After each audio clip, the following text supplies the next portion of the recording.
Episode 583 of the TV Dudes, Star Trek, Starfleet Academy.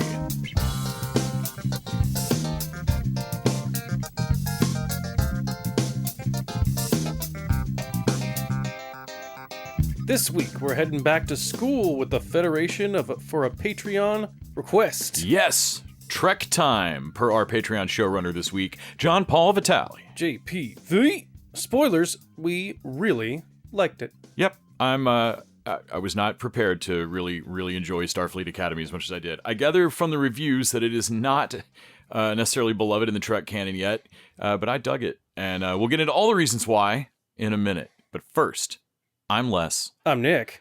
And we're the TV Dudes. Dudes! And you know, a gang of spacefaring college kids isn't all we watch this week. Not at all. What to the diaries? The Diaries of the Television Dudes. Brought to you by only the finest cocaine wine. What all did you watch, Nick? Oh, you know, I am a constant glutton for punishment when it comes to Invincible. Invincible came back. I thought you were watching Invincible the other day. Again, it's like what I complain about everyone else when they do about a thing of like, oh, if you don't like a thing, just don't watch it. Like, let's stop watching Flash. Yeah, no, just stop watching it. And like, no, I get that, but also it's animation, and man, I'm starting to really question, like, man, did I ever like this comic? Was I stupid? Like you have to go back and read Invincible the comic just to make sure. Well, again, there's a 3-episode release on this season 4, I think, and the second episode is a Alan and Nolan tool across the universe to find weapons against the Viltrumite Empire. Okay. And so it's Seth Rogen and J.K. Simmons on a buddy trip, and it's pretty good because it's hard to outright fuck that up. They end up having to go through some planets that, you know, sometimes they're like, oh, I killed this planet and it's done. Sometimes I'm like, oh, hopefully I didn't do my job very well because we would need the creatures or technology from this planet. Right. And pretty much everyone remembers Nolan, even though this was 100 years ago. Right. And like, or at least remember Viltrumites and know that he's There's one. a legend of you assholes. Yeah. And it's a big workaround to like getting Nolan to like, his problem with the Viltrumite Empire is personal in his regard, but he still doesn't know if he wants to like fucking, well, I'll help you out because you helped me out in your fight, but I don't know if I'm down to just fucking wipe out the Viltrumite Empire. And I like the reveal that the episode opens on basically Nolan telling the story of the plague that hit their planet. A foreign enemy shot down a biological weapon that was disguised as an asteroid. Okay. And Viltrumites just started dropping to a point where they started dumping bodies into space. Oh shit, okay. And so the ring around Viltrum, the ring around it is that is some Klingon shit, dude. Yeah, and it's all white. Or Avenue 5. That white ring around Viltrumite is all those white fucking coated douchebags. And they like, okay, so yeah, the only ones left alive are people that have already been infected and survived. The survival rate is stupid low. There's less than 100 Viltrumite. And like, well, how many people died? Like billions of lives. And instead of being humbled or anything by that, they double down and get more aggressive. Oh, I was about to say, they just pissed them off, right? And to the point where it's been 100, like, some years. And the coalition, the guy in charge, he's the one that actually developed that weapon. It's a big reveal later. And he was like, yeah, I didn't know it actually worked. You guys hid that well. I did, like, it's a big reveal that there's less than 50 pure Viltrumites left. Yeah. And like, no, you guys, you put on a good show. I did not know that I kind of thought my thing didn't work. So I just decided, I went on to another thing. Like, yeah, because you guys doubled down, like you didn't back off at all. Yeah. Your planet just developed a weird ring. But also that means Nolan has learned something from being on Earth, and that most Viltrumites don't like. Hey,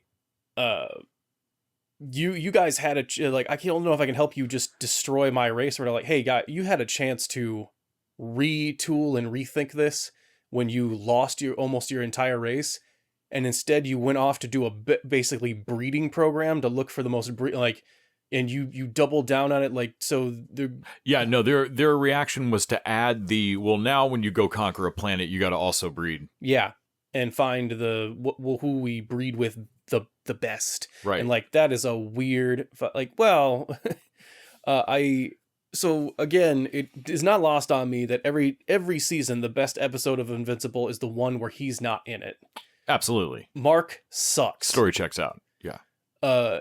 He sucks less in this season than he usually does, but there's a big thing where after lecturing Cecil on a bunch of morality shit, Mark starts killing people in a way that a guy I like, Dinosaurus, great name, is a dude that turns into a dinosaur. Only the name is the Triceratops. Only he transforms. Actually, I don't know if I'm a Triceratop or a Tricerabottom. But he transforms into a dinosaur, and he transforms back, and Mark is like, basically just because he's tired of, like, he thinks if I had killed Angstrom or if I'd killed whoever, all this wouldn't have happened. Mm-hmm. And he's like, oh, well, I should just probably kill this guy, even though the guy is Bruce Banner, and they're like, no, I wake up and horrible things have happened. You have to help me. I don't have a control over this. Right. And Mark is seriously like, fuck it, I kill this dude. And and the Guardians show up, so he doesn't. And then the Sequids show up again. This is the third time they've dealt with him, so I get why he's frustrated. Like, we're never going to get rid of these fucking things. Mm-hmm. Mark has the last guy that's being controlled by the squid thing, and he's waiting for Bulletproof to come with the technology to set him free, but they're about to... they're seconds away from the dome being exploded. And so he's like, oh, there's not enough time. And so he basically punches through that guy's head, and then Bulletproof comes up like 2 seconds later. And it's a big argument between the team of whether or not that was the right thing. And some people think, like, if he had just waited 2 seconds, and then even Bulletproof's like, no, I saw the dome. I don't think it was going to last that long. And I'm sitting here, fly towards him. Right. Bulletproof's flying toward Mark. Mark's sitting there with the guy, contemplating whether or not to kill him. I'm like, just scoot, hey, all this time you're contemplating, like 50 yards to the right. Yeah. And it's one of those things that, because the show won't acknowledge that was an option, we're always going to go, well, did that? I'm like, no, Mark fucked up. He's bad at this. He's really bad at being a superhero. And all he does is bitch about it. And of course, Adam Eve is now pregnant. So she's useless. Her powers don't work. And it's a bummer. Like, yeah, I mean, I guess I'd be sadder if I really ever liked that show, but goddamn, I don't know. Since it seems wildly popular, it makes sense that they just seem to be continuing their streak of choices. I'm like, what the fuck? But yeah, yeah, I'm absolutely stunned. But I understand the glutton for punishment. I watched all of Flash, so. Mm-hmm. What else did you watch? I did also watch the One Piece came back, and that one was a much better watch. Season 2 of One Piece. Honestly, you really were so excited. Like, not excited. Nobody knew. Netflix just fucking dropped it. Yeah. People knew. I don't check the internet like that. But either way, we got surprised. And then you tore through it in a way that I was like, shit, I need to go back and watch One Piece. You really enjoyed that. Yeah. I think One Piece is awesome. I think One Piece is the Power Rangers reboot we deserve. Also, in an increasing better and better and better at adaptations. Like looking at X-Men in the late 90s, early aughts, and going, all right, that's Black Leather then to where we are now. Like, adaptations getting better and better and better. I feel like One Piece was I haven't even really gotten into it, and One Piece is definitely a leap forward in taking cartoon source material and doing it. Yeah. Agree. I think they're experts at it. They do the Laboon storyline, the big whale that they end up in, Geppetto style. And they start messing with Baroque works, the assassins. Davis Dalsmakian is number 3, as a guy who can control wax. And like, man, the Baroque works assassins are always so much focused on the work. I'm much more focused on the Baroque. Like, amazing. Love it. You said they did the unluckies? The unluckies are the numbers, because so Baroque works are named after days and numbers. Mm-hmm. So like, Miss Wednesday or All Day Sunday or Mr. 7, Mr. 8. And I think Mr. 7 is the booger bomb guy. No, Mr. 8 is the booger bomb guy, I think. And Gambit, but with snot. he looks so cool, and he has the dumbest power. Well, you were saying like there's like a running thing of like how dumb you look and how badass your power is, and then there's this dude. The dumber you look, the more badass your power usually is. I mean, Luffy's pretty fucking unstoppable. Well, Luffy is a fucking basically indestructible like rubber man, right? And except for when he can get cut, which seems to be it's like arbitrary. Luke Cage but stupid. Like rubber band Luke Cage. But the unluckies are Mrs. Friday and number 13. All right. And Mrs. Friday is a vulture with a Gatling gun on her back, and riding and shooting the Gatling gun is number 13, which is a otter that has clams that turn into shuriken. And I'm like, this is the best show in the world. That's amazing. And like, no, and like everyone else, like, there's no backstory to explain why. Nothing. Yeah. No backstory of like. All I keep thinking is that like we are slow walking 10 years of Marvel figuring out the exact right way to fold the X-Men into the series. How could we do it? And then there's hear me out.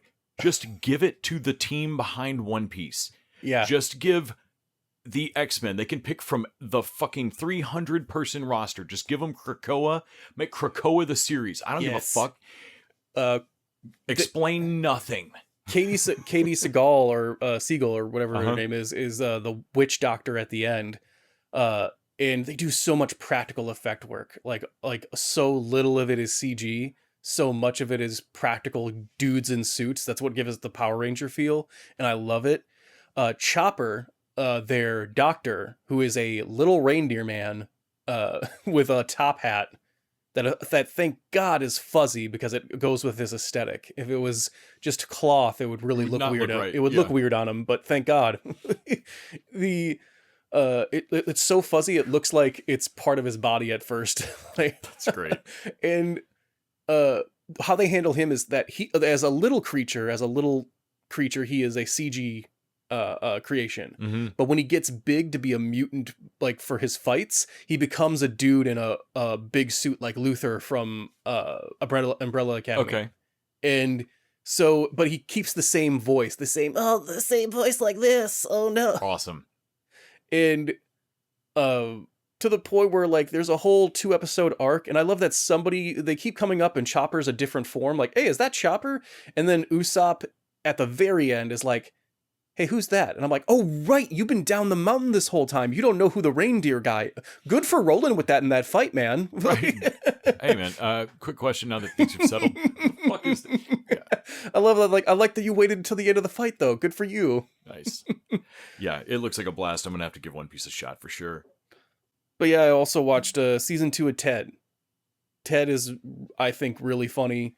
Season 2. I've never watched any of those movies or barely any of the show. And the bit I watched over your shoulder looked fucking hilarious. I gotta give it. Every once in a while you watch something with Seth MacFarlane, you're like, God damn it, you are funny. Fuck. Yeah. Well, his setup and knockdown is pretty good on his. They know how to fucking tag a joke in a scene. Yeah. And like, it always goes a little step too far or not too far, but like a step beyond, and like, oh shit, like to a shocking level. What was the one I was there like, oh, why did dudes always take their shirts off in a fight? And like, so that's because you always draw your eye line to the nipple, like when the guy's looking at your nipples, like dudes just always look at nipples. Fist up your eye. So they when he's looking at that, then you can pop him one. Like, oh yeah, really? Oh, absolutely. If JFK was shirtless, he'd be alive today. Like, what? It gets pretty funny until that last line. And wait, what? What? Yeah. Like the bank scene that I watched where they're just Depends diapers. trying to open a safety deposit box. That's Yeah. it. And a bank employee just drops you in the room and then like, I'll come back in a few minutes.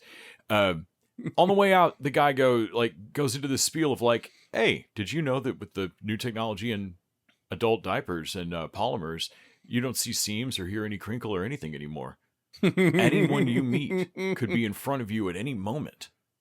And like just in a way that you definitely know that dude is urinating right now. Oh, absolutely. At best. And and that's awkward and funny and Family Guy or whatever, Seth MacFarlane-ish enough. But the scene actually ends on that dude just from down the hall screaming, "Oh no!" and throwing his keys into the vault and yelling for them to open box 283 and give me the pair of pants that are in there. Give me the pants that are in there. Like, just everything that implies in the world building of that joke is, oh God, I'm a nerd for that shit. I love it. It's so fucking good. Anyway, Ted. Also a D&D episode this with with Brennan Lee Mulligan. Between that, the Rookie, and one of them being on the Pit, Game Changers actors or improv guys are fucking all over the place. Dropout's really fucking going for it, man. Yeah. Mm-hmm. Yeah, we actually didn't watch the Rookie this week. No, we'll have a 2 Rookie pile up next week. But we did watch the end of Stumble. Daytona! Daytona! With Steve, Mark. Well, speaking of Katie Seagal. Right. Or, finally turning up as the like, and at least I don't have cartoon. I'm not. Yeah. I didn't make it personal, and I also don't have cartoon legs like you. Well, that makes me doubt the first thing you said. Yeah. So they get to Daytona at the end. This is the finale of Stumble. God, I hope there's another season of Stumble. They get to the finale of Stumble, and get to Daytona, and Courtney's like Jen Lyons' ex-mentor that's not done any of the interviews in any of the documentaries so far, just bagged on her every time. Like, like she did grant us an interview proving she was alive, but won't come on camera. And all she said is that Courtney Potter has weird legs. But like she finally shows up, and it's awesome that it's Katie Seagal. But I was so sad to know the show was ending that it was hard to like. And again, I don't know that the show's canceled, but like, it's so weird. It airs on fucking Saturdays. I like it. These all feel like things that get things killed. Yeah. Yes, I'm a magic person. When I like things, they die. I think it's the way they ended it was really fun with the mascot guy getting hurt by falling out of that fucking hotel window. Yep, that was great. So they got to bring back what's her name to like the narcoleptic, which solves our weird problem of like too many people for the mat from last episode. But I like not having them win.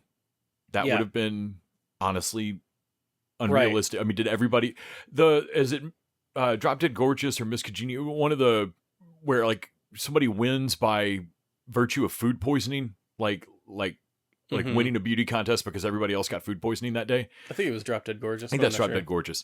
And like that'd be the only way that these kids fucking win this. Well, they have that problem, like the Pitch Perfect problem of, so of course the bad guys go first with Kristen Chenoweth, his team, and they are like, I don't know, in no context I have for cheerleading, but I can tell that their performance is truly impressive. Yes. like, no, oh Jesus. I know nothing about cheer. That looks dangerous and difficult.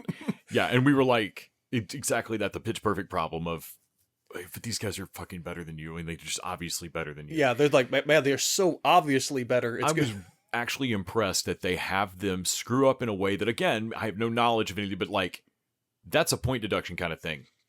Like, yeah, that looked awkward and wrong. There's no way that was correct. And like, that actually read correctly is like, okay, so their routine was overall more difficult than yours, but they did it worse. If you can do your simpler routine more perfectly, it's not as impressive, but you might beat them on points. Yes, and I was like, oh great, and they end up like Chenoweth comes in second. And she comes in third. There's a whole another team we didn't even see perform was like, that's like, oh yeah, well they're obviously first. That is not part of this in any way.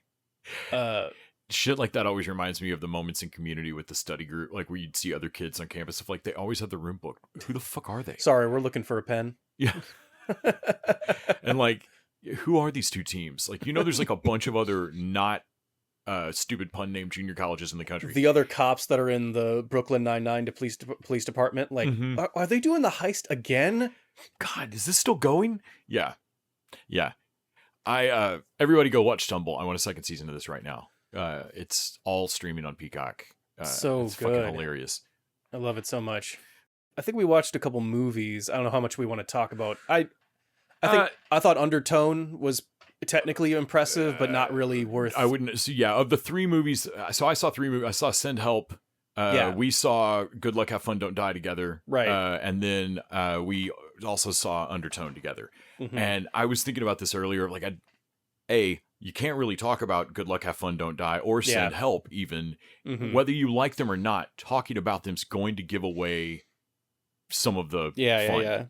The magic. And, Undertone, I don't give a fuck if that's given away. It is a technically impressive movie that I don't care about. I don't want to say don't go see Undertone, because go see independent horror. Right.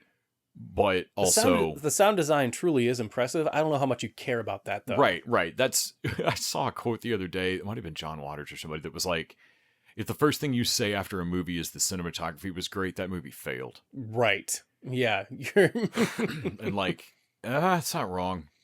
Something else should have grabbed you first. And yeah, Undertone, I wouldn't. If you go see it in the theater, you're going to hear some cool sound design, but I thought Presence was better. There's a ton of other better horror. Right. Send Help, would recommend. Fucking awesome. That movie was a blast. I'd heard it had a twist. It has a lot of little twists. Raimi can usually deliver a good time. This might be outside of like the original Evil Deads. I think this is definitely in my top 3 Raimi movies. Oh, really? Like, it's fucking fun. Even above Quick and the Dead? The cast on that's so fucked up. Yeah. But yeah, this is up there. And I really liked Drag Me to Hell. This beats that. Okay. I'm one of the people that don't really like Drag Me to Hell. The story of this is more straightforward and better, I think. Okay. But anyway, go see Send Help. It's fucking fun. And then you and I saw Good Luck, Have Fun, Don't Die, which is also incredibly difficult to talk about without spoiling it. I thought it was quite good in a like writing aspect of like the actual character work and stuff. Plotting wise, I think we had a whole big sci-fi how does this work argument that basically ended with either two theories are like, well, each two theories has a thing wrong with it because they try and go for both. Then looking up the interview where the director and writer had specifically said like, well, no, we Knife Edge tried to leave it open for like 6 different interpretations. Like, that's annoying as shit. You nailed that, but that's annoying as shit. That means none of the 6 truly hold up on their own. That means none of it works. Like, that glass is always, that said, I would still recommend seeing it. It's got several just absurdly hilarious moments. It pisses me off differently than most time travel movies do, but it still pisses me off. The fact that one of those 6 is an argument that there's no time travel. At least it's not an Ouroboros eating your own tail bullshit that I hate. It's definitely not that. I really hate that. No. So yeah, I think those are the 3 movies we saw. I watched a documentary on Jeff Buckley that was pretty cool. All right. Musician, Tim Buckley's estranged kid. It was a good doc. I like that guy as a musician. This made me even more impressed with him. Just like, damn, you shouldn't have died in the late 90s, man. You would have done a bunch of cool shit. Also watched Rooster, which has continued to be funny. John C. McGinley and Steve Carell and that's a Bill Lawrence joint, right? Yep, it's at least partly Lawrenced. I did not keep up with Scrubs. A lot of shit watching this week. Did watch Watson and Tracker, which remained fun. You found time for Watson and Tracker. I did find time for Watson and Tracker before March Madness robbed me of the rest of my Paramount joy this week. Parrot Dismount. And then I guess the only other thing I watched is R.J. Decker, which continues to be a surprisingly fun, fucked up Florida man case of the week. Yeah. This week he was investigating. He gets called by somebody of like, I have a family that I do a little bit more legit PI work for that needs like their druggy son found. And that's more your subcontractor speed. So go find this kid. And as he's looking for the kid, he realizes real quick that, like, no, I think this kid was still sober. I don't think he fell off the wagon. I think this kid got fucking kidnapped. Oh, shit. And sure enough, he finds security footage where a dude in a sea cucumber mascot costume fucking kidnapping this kid in what looks like a gun sticking out inside the furry costume. The first time of the arm. Furry. And so, yeah, he drags his buddy along to case this house where he's pretty sure this kid's being held. And his friend's just like, I'm sorry, I just want to be clear what we're doing here. You think a man in a sea cucumber mascot uniform kidnapped a kid and is holding him in there? I love Florida. Florida rules. I'm never leaving this state. I'm going to live here forever. It's the gift that keeps on giving. And then, like, giving. a few minutes later, when they bust in there, the kidnap victim's gone. The sea cucumber is hogtied on the floor.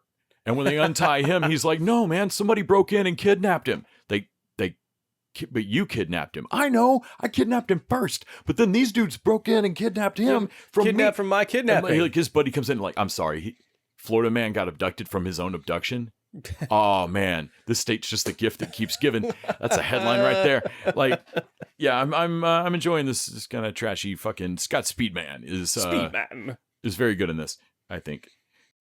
And that's probably going to lead us over to our desserts. Oh my God, so many desserts now. So we're going to leave off Pitt till next week. Yeah. And do a big old wrap up. But we did watch Monarch, Legacy of Monsters. Which, not a lot of monsters in this one. Some cool shit. We got to see kind of more of Apex's game plan with this. And basically trying to, like, cause a Titan attack. Yeah. If they can, or at least cause some destruction to make them valuable. Like, it's a, whatever, Titan false flag kind of thing. But not a lot of the Titan. Like, we get that gross beach, one of the scarabs, whatever they're calling the creepy crawlies, that do like a grunion run, fucking mow those dudes down. Yeah. I like the Monarch versus Apex thing they're building up. And like you can see how it can lead into the movies. I like that too, because we laughed about them kind of making lemonade out of lemons with the is Monarch legit or not from these movies, and like kind of the show now gets to make sense of that. I like having a counter organization that takes advantage of when Monarch's star falls. Yeah, like on the decades where Monarch's not as shiny, Apex is constantly like, well, we could take it over. Right. They take over their sensors and completely fuck them on it's a con job, and they're like chasing a fucking whale. Yeah. I'm enjoying Monarch. I'm hoping it gets a little more back to form next episode. I want to see more fucking monster. God damn it. Yeah. Well, I mean, I'm assuming we're leading up kind of like last season to a big fight in the last episode. Yeah. I feel like they're gonna have to unleash a Titan to stop this Titan. Which is usually how we do that. Like, let them fight. Yeah. But then we watched the latest episode of Paradise. So after watching all of our desserts, I think I looked over at you and was like, pound for pound. I mean, there's a lot of good shows on TV right now. There's a lot of stuff I love watching every single week that I wake up looking forward to. Paradise is the best show for moment to moment happening for me right now. Even better than The Pit. Every single storyline, every time we cut away to somebody else, I'm never disappointed. I'm always like, oh yeah, what the fuck is X up to? Well, this is technically this is the Jane episode. It's not all her episode, but like this is the flashbacks deal with her. And I know her show would just be Killing Eve, but God, I'd watch a Jane show. She is nuts. So crazy. When she locks her mom and her, does this episode confirm time travel? To me, it does. I think it does. They seem like they are sending a message back to some random fucking Circuit City employee. Yes, Circuit City. So now that's how you know it's in the 90s. I mean, it's like the Blockbuster. It might as well be a Blockbuster employee. It's fucking great. And that that he gets this, like, a killer will be born on this date. You must give this message. And he goes in. I love that he's just lurking outside a hospital for babies born on that day and checking the times by freaking mothers out. Yeah. Just screaming at them. But when, like, bad seed, like, whatever, 10-year-old Jane, 8-year-old Jane, like, tries to lock her mom and her boyfriend, does lock her mom and her boyfriend in a sauna and almost kills him. Mm-hmm. She lets him out. It was like, kid, I feel like you may have to commit here. Like, your mom's real angry when she gets out of that. Well, she goes into like some CIA fucking blacks training program. Like, oh no, your aptitude tests are great. Your psych test. Dramatic pause. Why'd you pause so That's long? a long It's a pause there. Yeah, Paradise is fucking awesome. Watching Jane become Jane is a super cool little pocket episode, but also learning about her a little bit and like realizing how she plays. Like, we've been talking for a few episodes of her oh, I just cracked under pressure, I'm panicked, and like how much bullshit that is and how people keep falling for it, even though Jane has to be trained.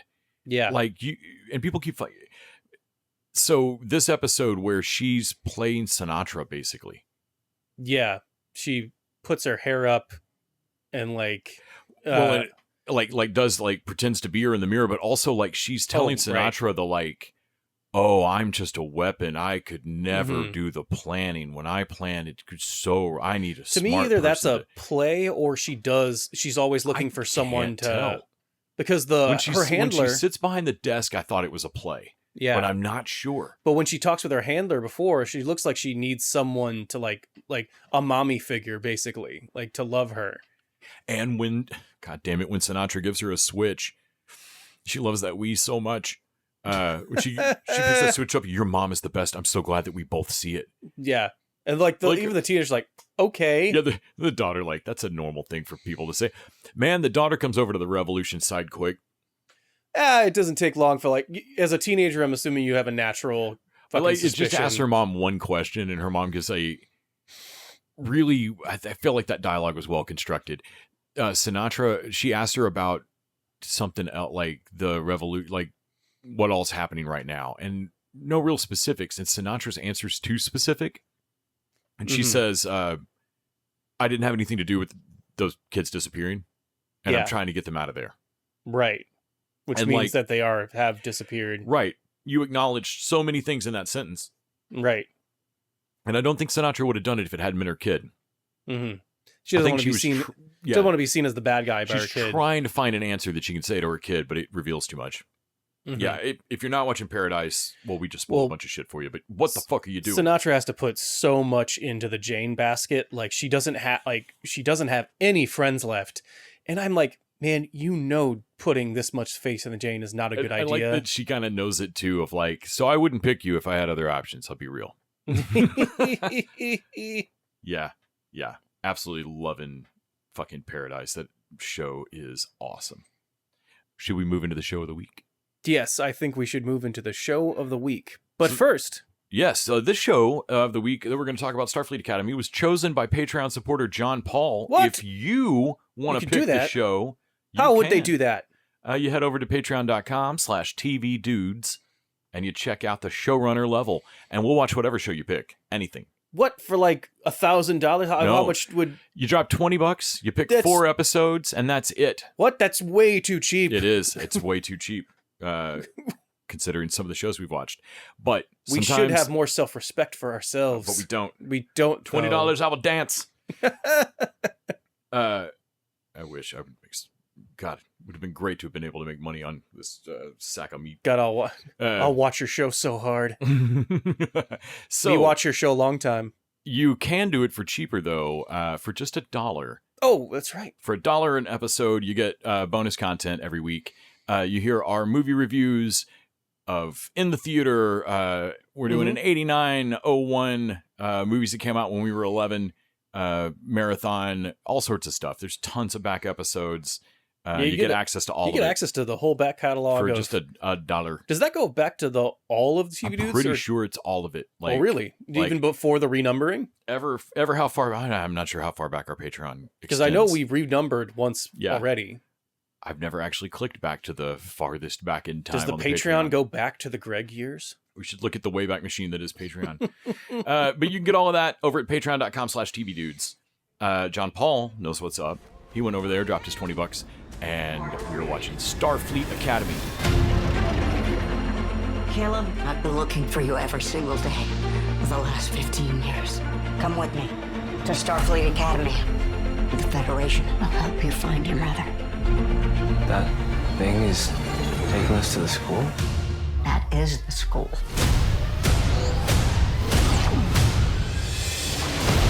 Being a cadet in Starfleet Academy means being open to the people around you. I say sometimes I feel invisible, but mostly awkward. Let's go! Show me you're worthy of this uniform! I want to be captain. I need to be captain. My family, you're either the center of the universe or you're nothing. A warrior does not let a friend face danger alone. I've spent my whole life getting away from stuff, letting someone in. It's hard. If I lose control, I can hurt people. Doesn't scare me. I'll owe you something. It is coming with a big red bow just for you. Technically, we only had to watch 1, 2, 5, and 6. Well, fuck that. Fuck that. We watched all of Starfleet Academy because it's Hell yeah, we did. Super good. This series is set in the 32nd century. We're at a point in Star Trek where when your show is set fucking matters. It's the far future of the Star Trek universe, where Starfleet and the United Federation of Planets are recovering from a cataclysmic event that was shown in Discovery, Star Trek Discovery. It's called The Burn.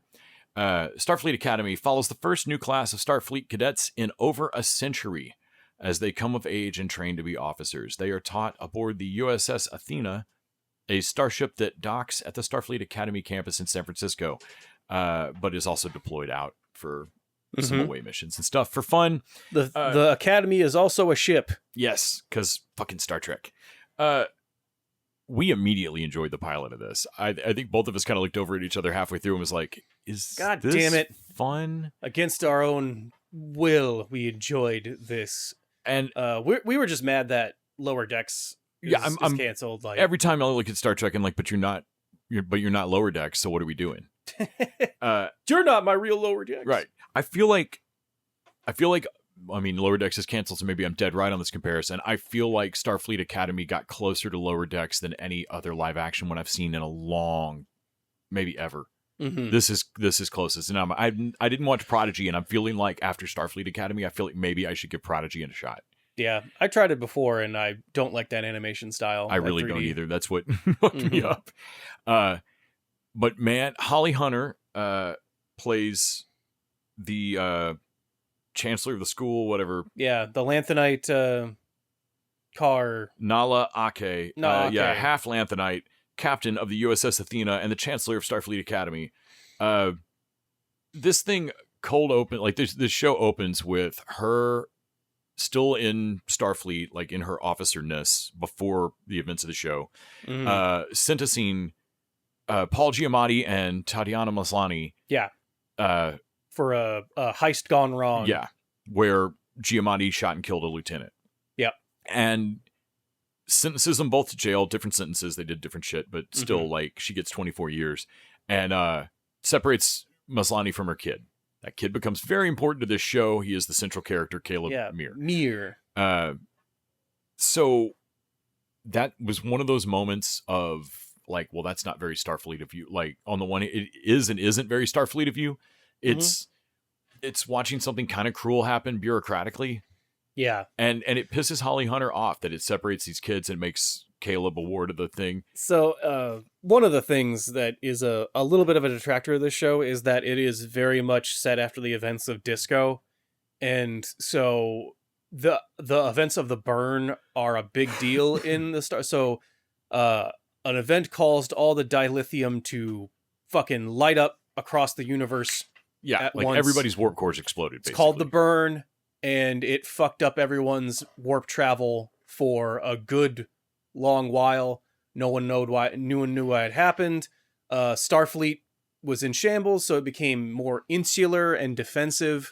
And it also had effects like leaving a bunch, like if your people were mostly on your home planet, okay, well now you just are there. If you're the Klingons, well, you're all over the fucking place. Welcome to the Klingon diaspora. And I think that's likely to our own politics of like in harsher times, people lean more conservative, and that's always a mistake. Right. It makes things worse.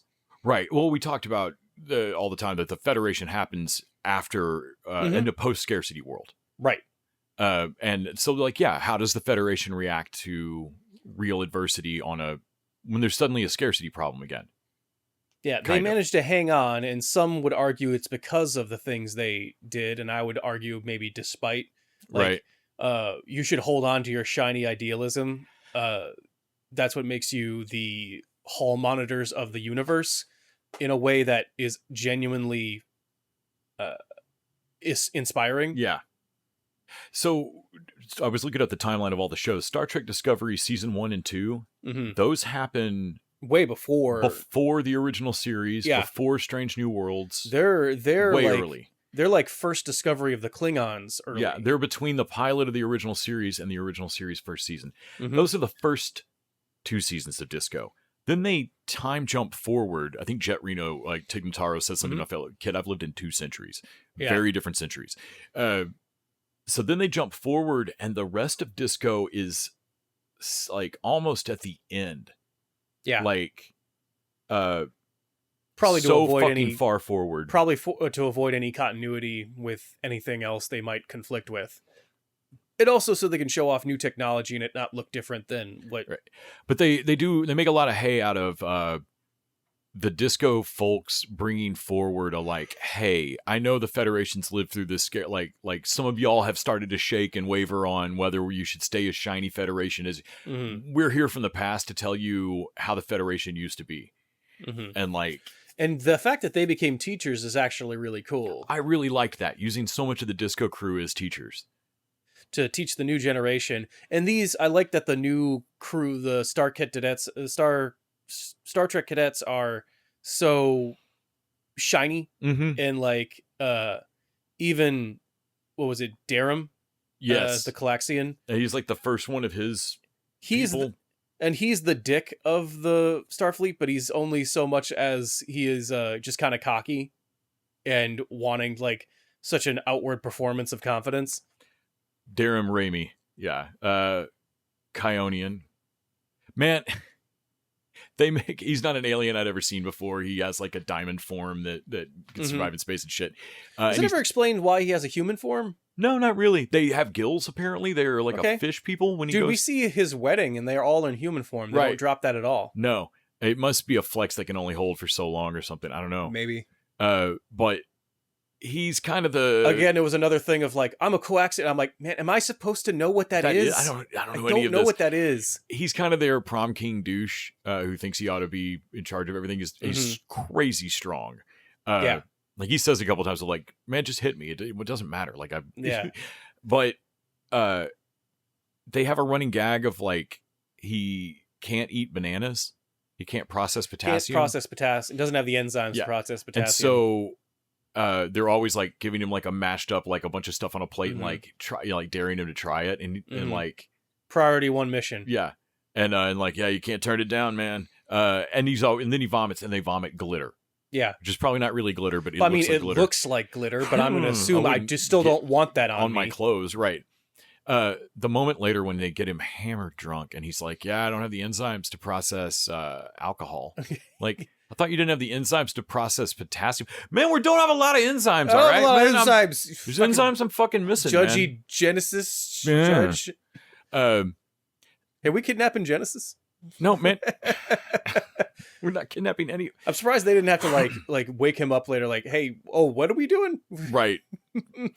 So that's George Hawkins. We've also got Jaden Krog, which which is a way. I love the always go like, hey, alien way to say a regular name. Right. Let's just like half a Klingon just got a capital letter at the end of the word. Yeah. Because aliens, man. What are you gonna do? Weird apostrophes and shit. Ka'arl. I'm sorry, is your name Ka'arl? No. So that's their Klingon cadet that wants to be a medical officer, which that's a fun thing. Like He's the only Klingon. This is like the first class of cadets in years. And I'm a sucker for the barbarian that's actually a wizard, or the orc that's actually an artificer, right, or the or the hobbit that's actually a fighter, right.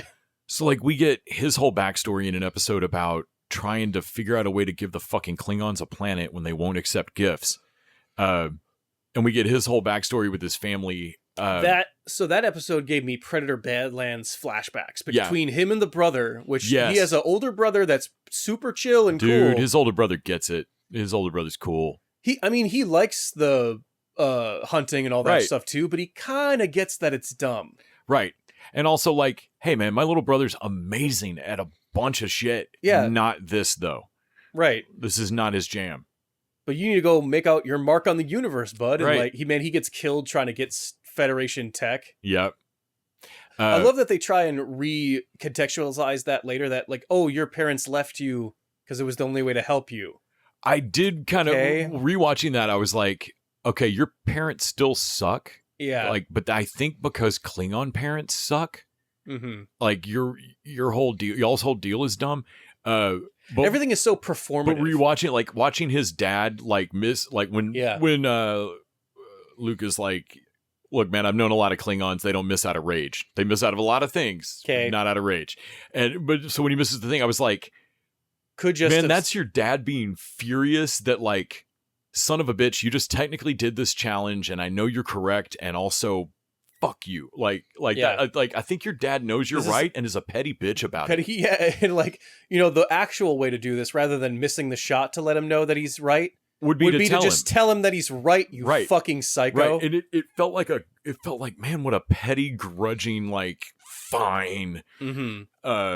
But yeah, his parents still suck. The Klingon general that comes in and is basically like, hey, yo, we found a planet that basically is like Konos, thermal thing. Like, no, basically no other race. No other race could live here. Like, basically just take this off our hands. Right. And he's like, we can't be seen taking a gift from the Federation, which on one level I get. They're a proud race. You don't want to be seeming dependent on the Federation. Right. We don't want to be on the reservation. It was different back then when they were part of the Federation and they were equal allies. Right. But now they're not. And now it's like, okay, if you were still part of the Federation, this may be different. I'm like, and my solution would be, okay, these are your reparations for your time served in the Federation before. Right. For all the wars you fought, and the conflicts, you back rent, and because you get paid dividends for being part of the Federation, and this is our payment to you. Right. The Federation is just like, I realize it's a show, and like part of it is they want to set this conflict up and then knock it down in an hour in a way that it feels like a teachable moment, and that means simplifying things down a lot. But it kills me that a lot of times the Federation's like, well, they said no. What could we do? And like, well, I mean, a lot of stuff. I feel like a child is going to figure it out in the next 15 minutes and explain it to you. Well, that's the thing is like, if that happened, I would be like, okay, the Klingons know that they need this planet, but they need to put on a little bit. It'd be just politicking of like, okay, we all know that you're basically just giving us this planet, but we did help out during the pre-burn times. Right. So it's not a lie. But what they do instead is that they start a fight with the Klingons over the planet, and then they have a mock fight where no one dies. Yeah. And then they surrender immediately, and it's gained through conquest. And for whatever reason, I know it accomplishes the same thing, but to me, like, that's so much more childish. And to me, everybody in the Federation after that, you would roll your eyes and play nice, but you might as well be patting Klingons on the head and shaking shiny keys. It's between shaking your previous ally's hand, like giving them over a thing that is a reparations like before. Now they're Packlets. They're both ruses, but one is a handshake and one is a pat on the head. And the pat on the head feels... yeah. And it makes me think that like, Klingons are dumb. Yeah. Yeah. If they don't make it after this, they don't deserve to. Like, they're just fucking stupid. We also, I don't know what Genesis is either. Like, again, it's a million different weird foreheads here. Yeah, she's a Darsha cadet. Darsha, who is the daughter of an admiral. Yes. Okay. That's right. I was wondering if I was supposed to know who that admiral was too. Yeah, probably. I did look up that at this point in the timeline, Mariner is a commander. Yeah, and is in the background of one of the is mentioned offhand in one scene at some point. Commander Mariner. Like right. Somebody Well, I just mean, says she it. wouldn't be alive now. Like it was TNG, so this would be, or would it be? No, would she still Lower be Decks. alive? Yeah, Lower Decks. Lower Decks is yeah. It's a couple decades though. She'd be older. Yeah, so she's a commander now. Awesome. That'd be great. Yeah. Well, Disco's still around. They keep mentioning the Discovery. Yeah. The Discovery within range. Like, yeah, Discovery's still happening. Oh man, the Lower Decks crew has to go through the burn. I didn't even think about that. Technically, fuck yeah, they would. Yeah. This is why we need more Lower Decks. See, it's just. But that means, oh man, that the Lower Decks crew would have to survive through a Federation that became completely the opposite of what they joined. Right. That's actually kind of, I don't want to see, that's sad. No, but the way that Lower Decks ended, you just put them in like the microverse. Like they pop back out of the microverse and people are having to explain the burn. Sure, yes. And like, I'm sorry, what happened? Mm-hmm. What's a diaspora? Yeah.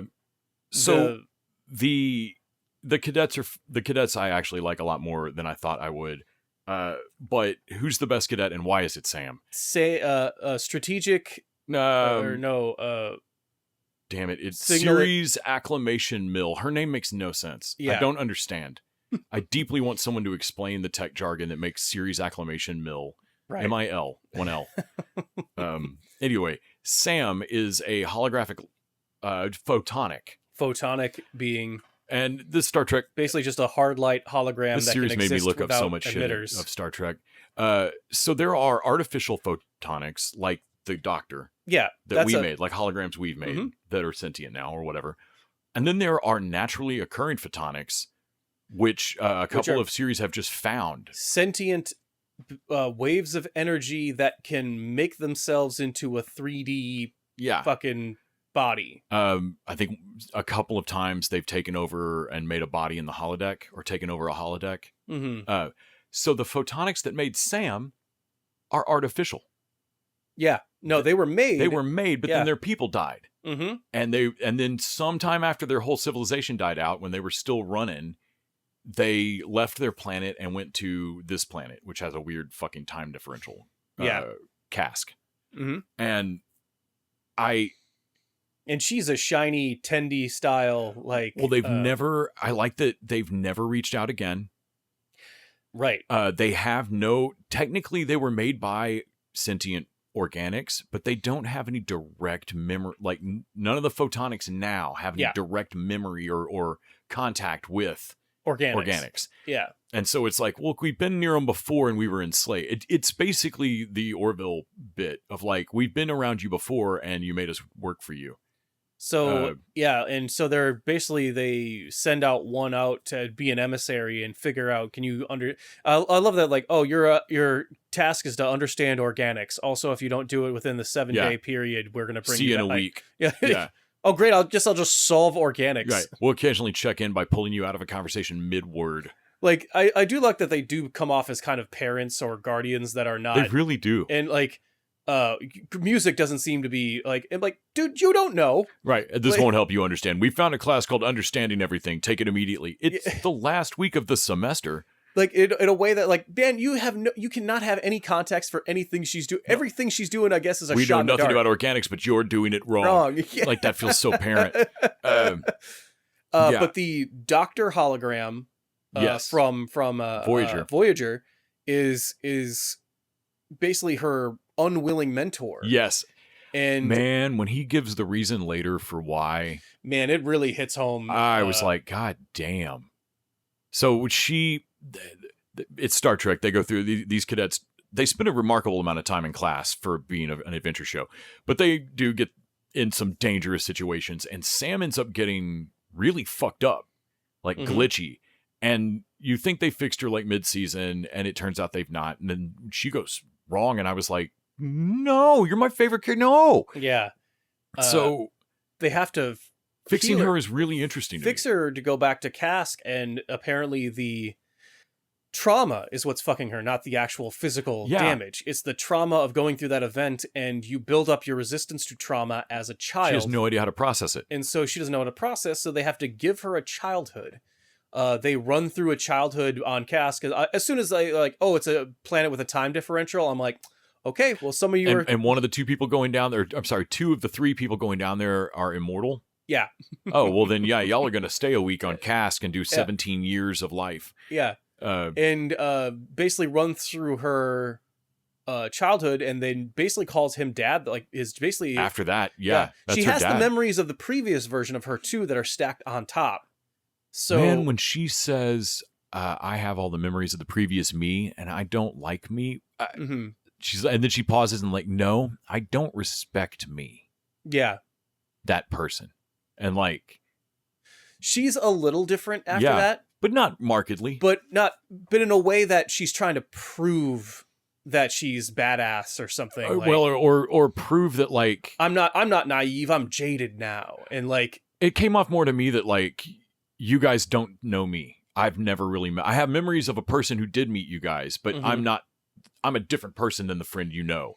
And all our friends are like, cool, you're the same person that we know. Yeah, though, like I know that you don't have the context, but from us interacting with you, you're the same fucking weirdo. Right. Knocking some of that shiny off is really safety wise okay. But also you still... It was all still like, you. And like, man, you think you're like a regular sentient being now, and that you were so... I'm telling you, you're a weirdo now as well. You are still a fucking super freak now.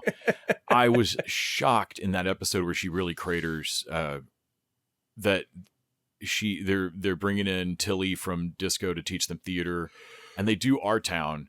I was really surprised how much that, like, when the kids are really doing a like, no, we went through real shit and I don't want to read this stupid play. And by the end of it, like, fine, it is a lot like my life. It's stupid fucking... Yeah, the Betazoid Jean Grey. Yeah. And I like that even the other cadets, like, obviously they probably should go to counseling, but this is a way to trick them into it, into just a group therapy of like, I don't know, I'm kind of tired of just acting like this didn't affect us. Maybe we should talk about it. I really love that one of the other friends finally like looked up and like, hey, I'm not trying to say that you didn't have a special worse, like, bad time, but all of us lost that dude. All of us went through that, and none of us get to talk about it because you like are sucking all the air out of the fucking room here. Well, it's the Beta Zed's ambassador's, like, or chancellor's fucking daughter, and then her brother is the shiny, like, always excited to... Let's build a fort! Like, oh man, are we making beds? Awesome! Man, like, Bud's making beds, fucking awesome. Bud's making beds, man.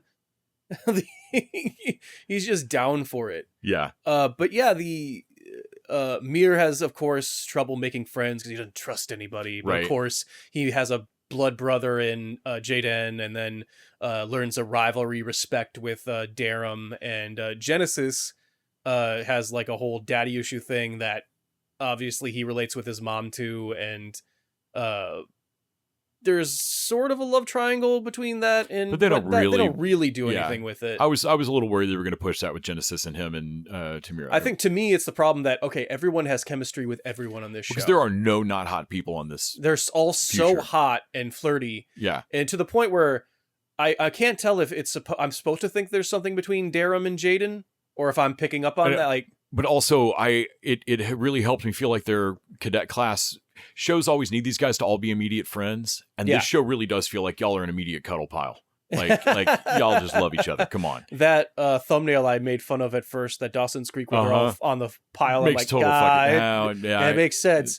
But they have a opposite college, right? The War College, which is interesting because it's I'm like, oh, during the Burn War or Crisis years, they have a separate like military, right? And those are the actual kind of dicks. They wear black and like or a darker blue at least. Yeah. And they have a Vulcan they got the bully. like the sassiest Vulcan bully. Yeah. We have done this because we can, and we will continue to do so because it is funny. Prank war them. Yeah, I like the War College students. I like the prank war stuff. Basically every kid on this thing I found charming. I liked Holly Hunter's weird way to sit in every fucking chair. She's so weird. She does not. Can't sit in a fucking regular. She goes bare feet all the time. She like like blows away Paul Giamatti's hologram at one point. Yeah. And like, we That had to whole rewind it back. Like, did she just do that? The whole scene was weird. Like, oh man. But she has a weird energy with a couple different characters. Right. And She's barefoot all the time. Like, and she has this your weird aunt that teaches theater at the local Y or something, and has that energy to the point where she helps out during the prank war by like, look, I can't tell you how to do the prank, but or like, whatever, God, come on, kids, geez, Jesus. pick up on. I'm trying to help you with this. But then also, like, when the shit hits the fan later, like when Paul Giamatti returns in the finale with the last two episodes with his real plan. Talked to Paul Giamatti. She, like, when the shit hits the fan, she immediately like, do this, get there. Reno, you're in charge. Kids, listen to her. Do this, blah, blah, blah. Like, she buckles down. I love Tig Notaro in this. Oh, my God. She's Jet really funny. Reno is a great name, but Tig Notaro was one of my favorite bits on the episodes of Disco that I saw. And damn, Reno owns here. Also, the second in command, Holly Hunter's number 2. Yes. Who is half Klingon, half... Yes. Lura Thok. Part Klingon, part Jem'Hadar. So she's like, makes Klingon seem calm. Like when I am dead all the time. My father taught me to die in battle is a great honor, and my mother taught me that that I'm already dead and that we go to battle to live.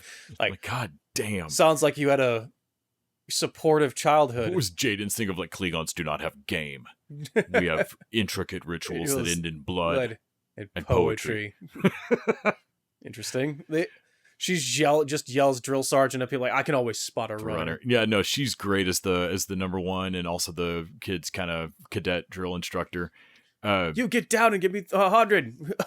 You fucking Dr. Klingon I don't respect. Put your goddamn fucking back Put your back on. I'm sorry. Don't apologize. Don't apologize. It's fucking great. And that she and Jet Reno are a couple. They are Starfleet's power couple, in my opinion. They are awesome. You forgot to prep the replicator. We were to have turducken tonight. Turducken. Fine, honey. I'll make reservations to that place you like. See, it'll brie, okay? No. Shut this down. Again, I don't know how replicators work. I feel like, oh, you forgot to prep the replicator. Wait, do you need to prep them? I thought they just make stuff. It goes back and forth whether or not Starfleet technology is magic or whether or not it takes time. Right. Whatever it needs at the moment. I really like Paul Giamatti's what was it? Noose Bracca. Yeah. Noose Bracca. And he's a villain that Star Trek doesn't do a lot, which is a unbelievably insane, having a great time. Oh man, villain. scenery chewing maniac. Yeah. At one point in the opening episode, he has to flee via an escape pod, and while he's at the window of it with Caleb, he puts up his hands in the Vulcan salute, like live long and prosper, fucko. Like, wait a minute, did you see Khan? Like, did you see the second Star Trek movie? Seriously, how do you know? I feel like you're doing How are you doing this bit? Yeah, the mini and the one. Yeah. No, it's solid. Oh man, there's at one point, I think the Vulcan from the War College does the live long and prosper into middle fingers, like during the prank war, like out. But yeah, Giamatti I had to look up what the living shit the Venari Rawl are. Venari Rawl, yeah. So they are not an alien race. There was a thing called the Emerald Chain back in Star Trek Discovery. Okay. The Emerald Chain is capitalist Starfleet. Oh, all right. So like if there were, as there I think would be, a bunch of people who were like, I don't give a fuck if it's a post-scarcity world, sell replicators. Yeah. Like, it's still a scarcity world, watch this. And they were a thorn in the Federation side throughout Disco. Mm-hmm. They had a change in chain of command, like somebody died and then there was a fight for succession and the Emerald Chain fell apart. And that was like 4 years prior to this show. Oh, all right. So I am thinking, this isn't really spelled out, but my bet is that the Venari Rawl are, like, they want to pretend to be running a sector of space, but they aren't capitalist Starfleet. They're a loose collection of fucking pirates. Yeah. Like, they're actually shittily organized crime. Yeah. And so I feel like they kind of like whichever craziest fuck has the biggest plan at the moment looks like they're in charge of the Venari Raw, I think. Okay. Is my vibe. And I also have to wonder if the Federation, in all of their magnanimousness, didn't really realize that the Emerald Chain was keeping these kinds of people, because the Emerald Chain would apparently just gather up a crowd of criminals every once in a while and execute them publicly, just to. Well, that takes care of the manpower we don't really have to enforce the, Okay. And like, what if we're just maniacs? If we catch you, you can't risk it. Yeah, because that always works. Right. But they sounded more Taliban-y of like, well, that's not exactly the Al-Qaeda that hit us. That's the technically government that was there.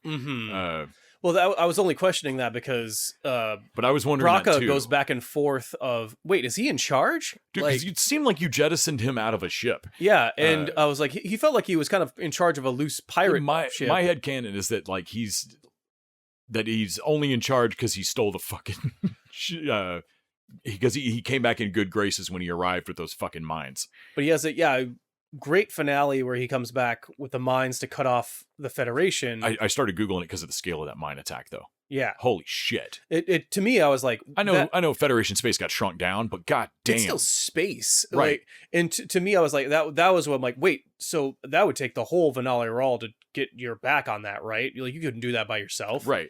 Yeah, and so at that point, it seems like he's basically in charge of them and making his play. And I love the Chiron during his whole fucking fake trial of Ake. Like there's Chirons underneath of like the fake Federation. Vance is a monster.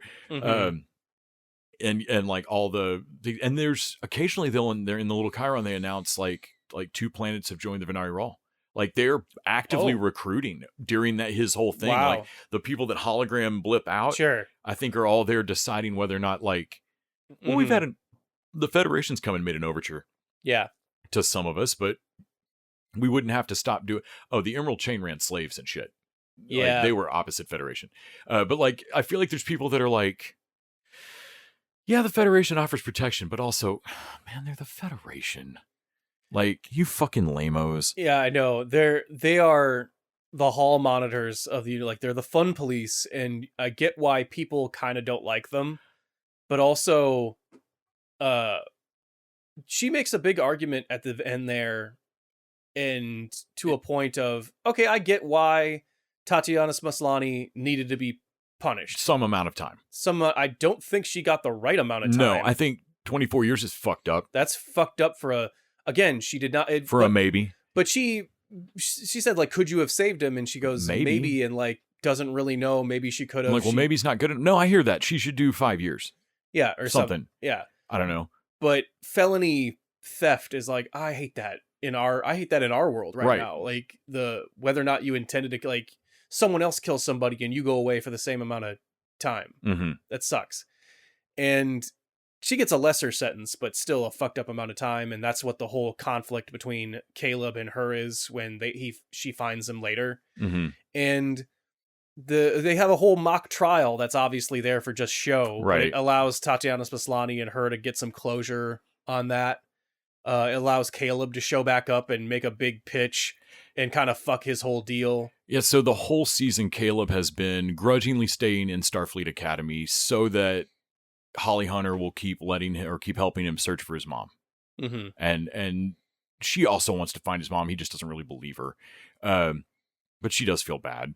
And this is kind of in the background of the season, and I kept a little bit losing track of how mad Caleb was supposed to be. I think it goes back and forth. It goes a little bit back and forth.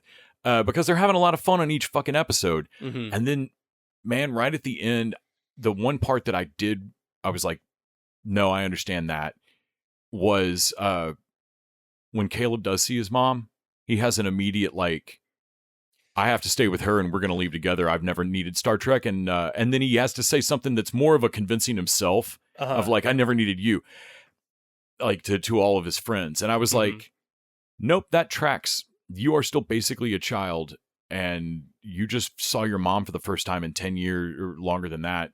And well, Darum says, like, wait, did you say never meant to be in Starfleet? Did you say goodbye to Jaden? And he's like he swore you into his family. Fucking family, and dude. He's like, I didn't. That doesn't mean like. It's like just a ritual. Like no, no, that's just a ritual. It doesn't mean anything. And he's like, it means it to him. Man, were you not here 5 episodes ago when the Klingons damn near died? Rather than break their rituals, like his friends are really hurt that they could hurt that he could just fucking drop them like that. It's not the same thing, but it's kind of like bringing around your alternative relationship to your family that isn't cool with you being gay or poly or whatever, and like, oh, these are my friends, and what like the what yeah.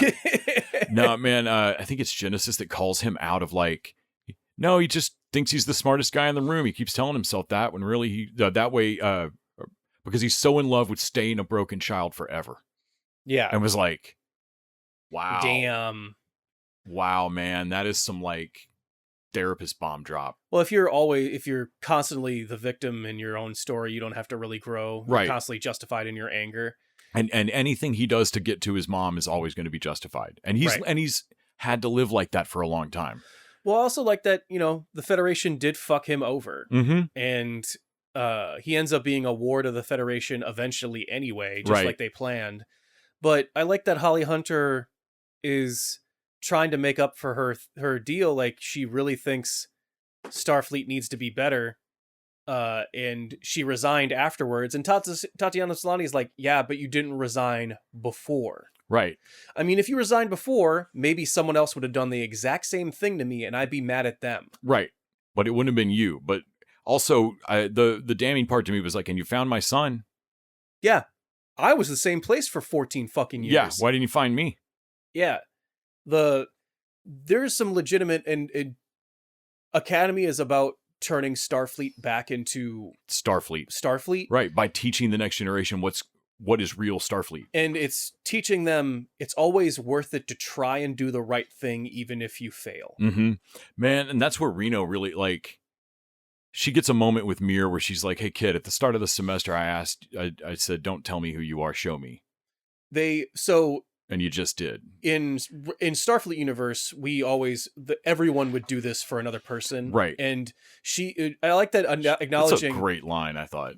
Acknowledging that, like, hey, you turned around for when your friends they were about to get killed. Anyone would have done that. And he's like, I've been around the universe in 2 different centuries, man, and I'm telling you, the number of people that would have turned around to do that is small. It's not everybody. You think it's more because you hang out in Starfleet. With where all those motherfuckers congregate. Right. But like, you shook the universe and the more decent people fell over here. Well, even the Vulcan bully takes that fucking blast for him. Yes. Like, that God, was damn. And it fucks that it triggers that whole episode they need to recover. Yeah.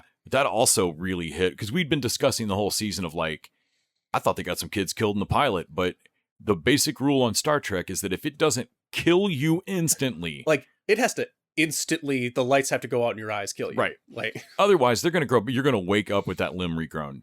It's going to be weird and awkward for you, but you're going to survive this.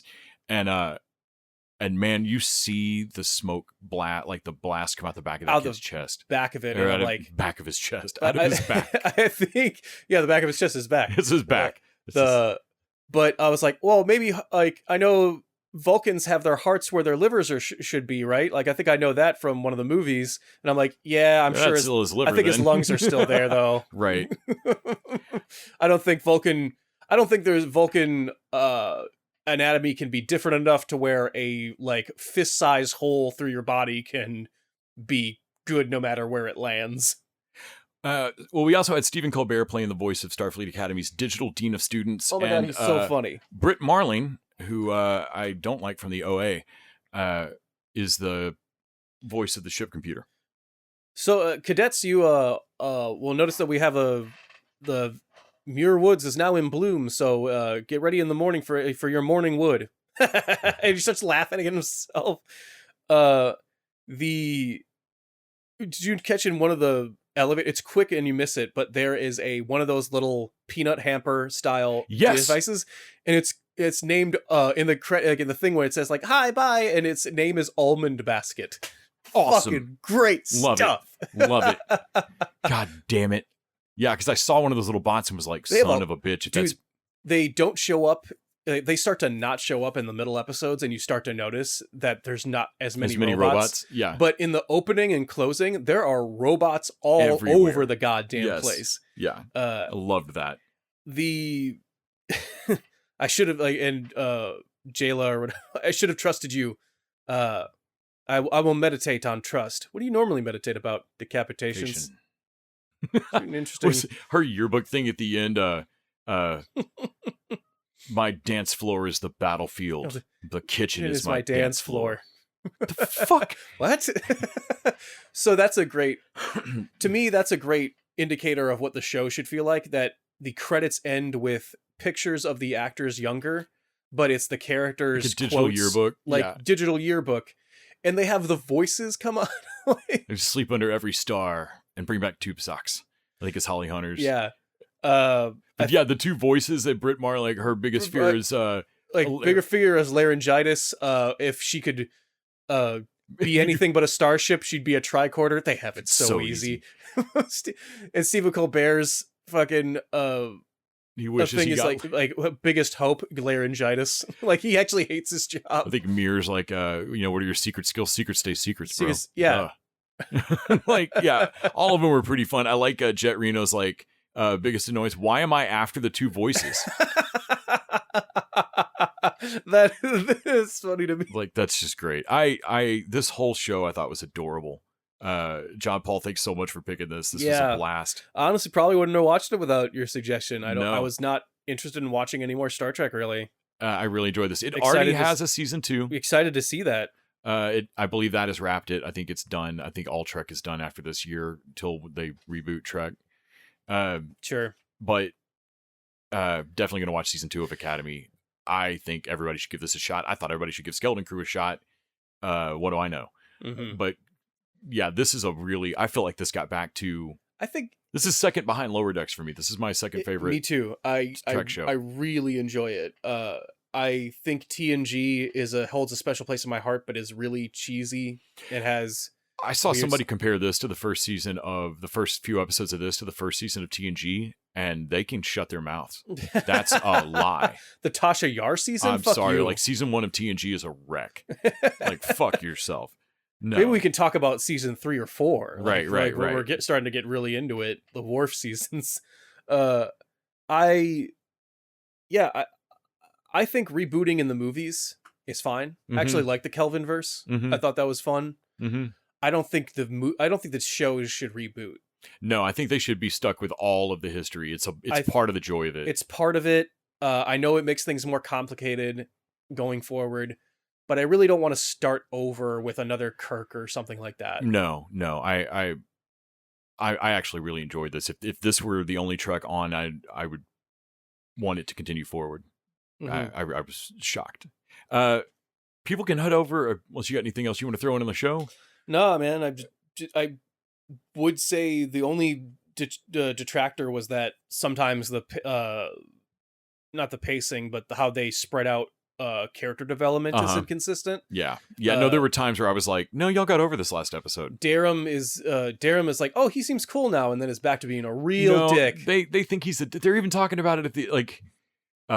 You just drink the thing, and you can please recognize how hard it was for me to say that. And like, why? Y'all like each other at this point. Yeah, y'all like each other now, though. I think one of you's dating. Like, but y'all and also he's kind of cool now. He's not as big of a dick. Like, yeah, that's probably the worst thing. Yeah, so kids are a little inconsistent. But then again, so are fucking teenagers. Head over to patreon.com/tvdudes and check out our review of Hannibal from 2001. Which we just watched through and discussed at length. And then next week, tune back in for whatever the fuck we're going to watch. Whatever it is. I think we got to go back to...